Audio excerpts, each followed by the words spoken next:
Maliban nga po mga idol sa pagiging number 1 ni LeBron James sa inilabas na Paris Olympics MVP ladder, nanguna rin naman ito sa ESPN Top 25 Player ngayong 21st century. Kaya hindi natin maikakaila kung gaano kahusay si LeBron sa basketball since kayang-kaya nga nitong mag-adapt sa kahit anumang pagbabago. Sa katunayan, siya rin naman ang best player na itinuturing sa USA sa kabila ng pagkakaroon nila ng napakaraming NBA superstar sa lineup. Ngunit ayon sa naging pahayag ni Paul Pierce, hindi nga daw siya sang-ayon sa pagiging top 1 ni LeBron sa Olympics MVP ladder at sa top 25 player ngayong 21st century. Bukod dyan, tinutulan rin naman ito ang pagsabi ng ilan na si LeBron ang best player sa USA, gayong kung siya nga daw ang tatanungin, naniniwala ito na si Jason Tatum ang best player dito since eto nga ang kasalukuyang defending champion sa NBA, plus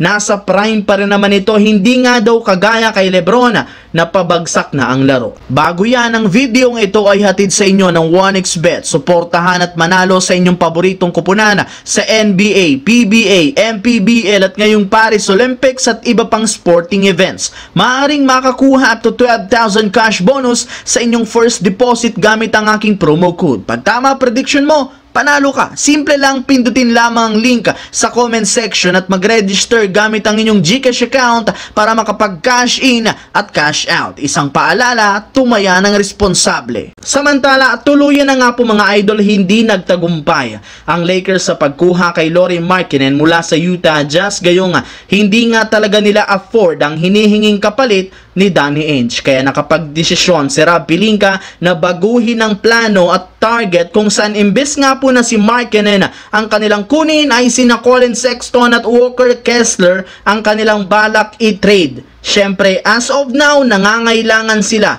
ng isang bagong sentro para kay Anthony Davis at isang mas magaling na point guard na kayang magtala ng puntos at meron pang depensa, hindi kagaya kay D'Angelo Russell. Mas madali rin naman nila itong makuha kumpara kay Markkanen, gayong dito nga kakailanganin lamang nilang i-offer sa Utah Jazz sina D'Angelo Russell, Gabe Vincent, Rui Hachimura at multiple future second round pick. Sa ngayon, hinihintay na lamang ng front office ng Lakers ang magiging desisyon ng Utah Jazz. Sa kabilang banda, simula nga po nang mag-umpisa ang off-season, inanunsyo na ng Utah Jazz na gagawing available nila si Jordan Clarkson since eto nga sa mga huling susi upang maipagpatuloy ang kanilang gagawing rebuilding sa lineup. Nag-average rin naman si Clarkson ng 17 points per game off the bench, kaya sigurado nga po na maraming teams ang makikinabang sa kanyang serbisyo. Iyan rin naman ang akala noon ng mismong front office ng Jazz. Ngunit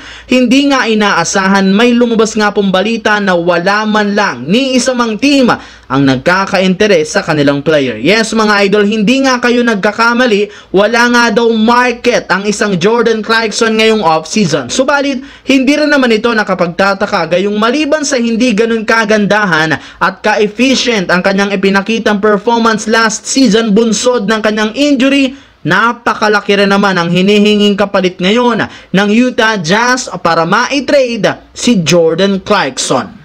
So yun lamang mga idol ang ating bagong video na ating pinag-usapan ngayon dito. Once again, this is your J-Zone TV. Huwag kalimutang mag-like, mag-subscribe, pindutin ang notification bell sa akin channel para lagi kayo maging updated sa mga videos na pinapalabas ko. Isang malaking shoutout sa lahat mga idol. Maraming salamat po.